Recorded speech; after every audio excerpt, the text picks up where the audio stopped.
bonjour la team. Le film commence avec Grace Anderson contemplant les bagues de fiançailles. Elle rêve du jour où l'homme idéal glisserait un diamant taille princesse à son doigt et jurerait de l'aimer pour toujours. Ce soir pourrait bien être ce soir-là, car Stewart a prévu quelque chose de spécial après 15 mois passés ensemble. Grace a l'air joyeuse, elle prévient sa maman que Stewart vient la chercher pour une soirée spéciale. Plus tard, alors qu'elle est prête, Stewart appelle et lui dit de le retrouver au restaurant. Quand elle s'y rend, Grace est surprise de voir Stewart avec ses amis. Ils s'amusent comme des gamins et Stewart semble ne même pas s'intéresser à elle. Se sentant gênée, Grace demande à Stewart pourquoi il l'a invitée. Stewart se lève et annonce ses fiançailles avec une autre fille. Déçue, Grace revient à la maison en pleurs. Elle dit à ses parents que Stewart s'est moqué d'elle et s'est fiancé à une autre. Grace est convaincue qu'elle ne trouvera jamais un homme pour l'épouser. Ses parents essaient de la réconforter et lui disent d'être patiente, un homme bien finira par se présenter. Lui, c'est Clint, un jeune médecin qui vient juste de s'installer dans la campagne. C'est le voisin de Grace. Un soir, la famille de Grace décide de rendre visite à Clint. Clint dit qu'il est là parce qu'il envisage d'ouvrir sa propre clinique dans la zone. Les parents de Grace sont impressionnés. Dans la scène d'après, on voit Jim Anderson, le père de Grace, méditant la parole de Dieu. Puis, jetant un œil dans les journaux, il y voit une annonce de son fils Drew qui demande aux hommes de venir épouser sa sœur Grace. Il dit qu'elle est belle et sait bien cuisiner les macaronis au fromage. Puis, on voit plusieurs hommes défilant chez eux demandant à rencontrer Grace. Jim les renvoie tous, leur expliquant qu'il s'agit d'une erreur. Dans la suite, on voit Grace et son amie Tessa dans une cafétéria. Quand Tessa s'en va, Grace fait la rencontre de Jared. Ils se sont déjà rencontrés auparavant mais Grace ne s'en rappelle pas. Jared est intéressé par Grace, mais elle le rejette. Jared insiste et finit par obtenir son numéro. Plus tard dans la soirée, Grace vient voir son père et lui dit qu'elle a rencontré un homme. Elle le trouve gentil. Son père dit qu'il veut d'abord rencontrer Jared avant qu'elle ne sorte avec lui. Grace reproche à son père de la traiter comme un enfant. Il dit qu'il n'a pas confiance aux hommes. Quelques instants après, Jared sonne. Grace ouvre et lui demande comment il a su où elle habite. Jared dit qu'il a utilisé Internet. Puis, elle le présente à son père. Jim veut s'entretenir avec Jared, mais il refuse de s'asseoir et emmène Grace faire un tour. On les voit prendre un café ensemble, Jared parle de sa famille à Grace. Tout semble coller entre eux, Grace est convaincue d'avoir trouvé le vrai amour. Mais chaque fois qu'ils sont ensemble, Jared tente de l'embrasser et elle s'esquive. Puis un jour, alors qu'il pleut, Jared l'amène chez lui. Pendant ce temps, il se fait tard et ses parents s'inquiètent. La mère de Grace dit que Jared ne lui inspire pas confiance. Puis quelques instants après, Grace arrive finalement mais monte directement dans sa chambre. Elle appelle son amie Tessa et lui dit qu'elle se sent mal, parce que Jared l'a embrassée. Tessa lui dit de ne pas s'en faire car ce n'était qu'un simple baiser. Grace dit que c'est contraire à l'éducation que son père lui a donnée et qu'elle se sent coupable envers Dieu. Puis, Tessa lui conseille de suivre une thérapie afin de surmonter son mal-être. Grace dit à la thérapeute qu'à chaque fois qu'elle et Jared sont ensemble, Jared essaie toujours d'avoir une relation physique avec elle. La femme lui dit que pour se rassurer des sentiments de Jared à son égard, elle doit essayer de vivre avec lui quelque temps en concubinage, car personne n'achète une chaussure sans l'essayer.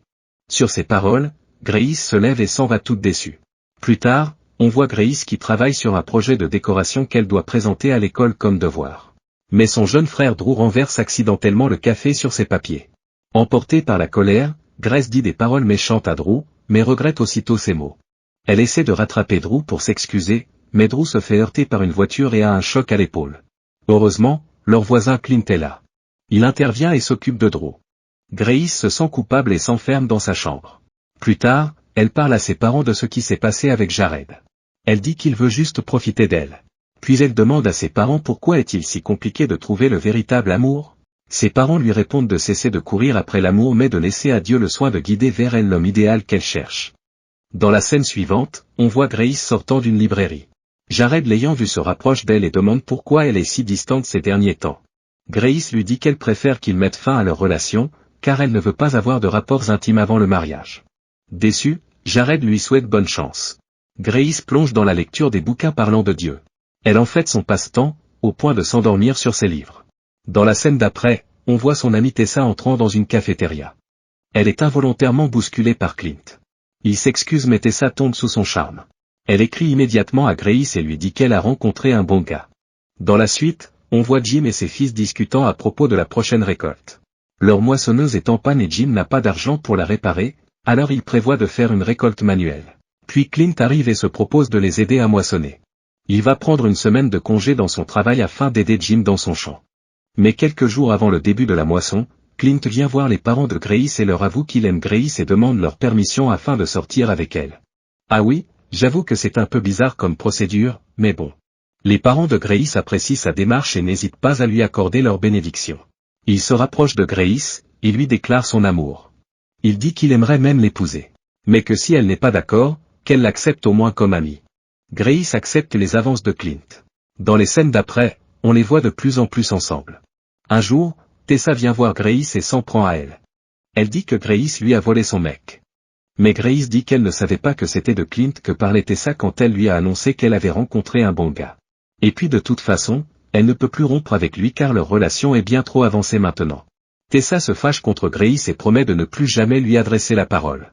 Quelques jours plus tard, une femme débarque à East Bend à la recherche de Clint. Cette femme c'est Brooke, l'ex-fiancée de Clint. Et pendant qu'elle discute avec Grace et sa maman, Clint arrive. Il lui demande ce qu'elle fait là. Mais Brooke ne répond pas. Puis, les parents de Grace l'invitent à passer la nuit chez eux. Seule avec Brooke, Grace lui demande comment elle a connu Clint. Brooke dit qu'ils sont sortis ensemble durant tout le collège. Pendant ce temps, Jim et Clint définissent le plan de travail pour les récoltes. Puis, Jim demande à Clint de lui parler de Brooke. Clint dit que Brooke et lui étaient fiancés autrefois, mais leurs différents choix professionnels les ont séparés. Mais que depuis, il a changé et est passé à autre chose. Il s'excuse auprès de Jim, il ne sait pas ce qu'elle fait là, car sa présence est une surprise même pour lui. Jim dit qu'il lui fait confiance et il espère que Dieu l'aidera à mieux gérer cette situation. Pendant le dîner, Brooke remarque l'alchimie entre Clint et Grace. Puis, Josh le demande à Brooke, « Qu'est-ce qui t'amène par ici ?» Brooke répond qu'elle est venue chercher quelque chose qu'elle avait perdu. Tout le monde comprend qu'elle parle de Clint. Après le dîner, Clint est sur le point de s'en aller et Brooke le suit. Elle dit qu'il lui manque. Clint dit à Brooke que les choses ont changé, puis s'en va. Quelque temps après, c'est le moment de la moisson, on voit Jim et toute sa famille moissonnant à la main les haricots.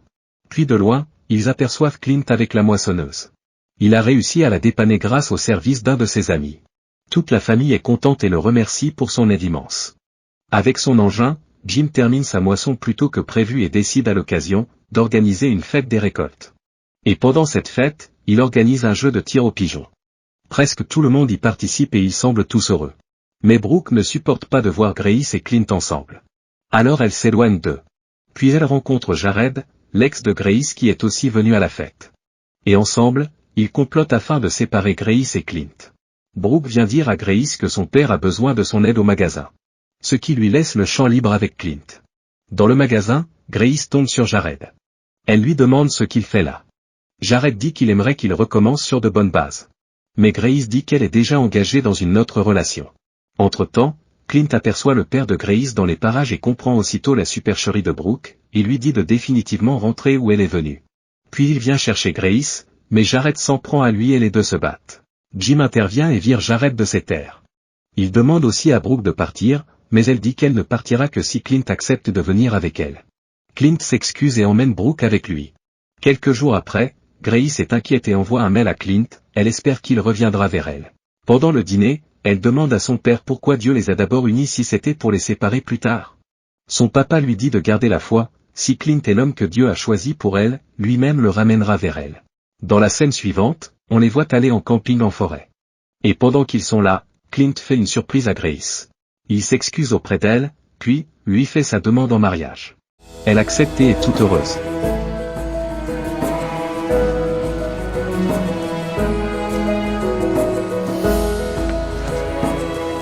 Quelque temps après, on les voit ensemble déjà mariés. Ils ont même une petite fille.